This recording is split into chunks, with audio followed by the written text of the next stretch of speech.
Hello guys, nagluto tayo ng pansit. Ayan o. Oh. Yummy yummy. Ayan. Daming gulay. Ginisa natin ng bawang sibuyas. Tsaka yung sahog niya na atay ng manok. Tsaka yung laman ng manok. Nilagyan natin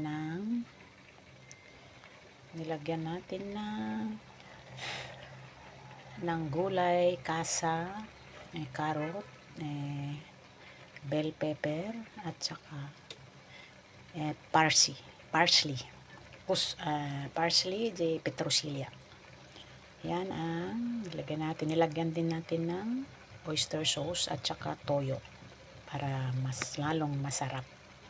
So yan ang pansit natin guys. Let's eat!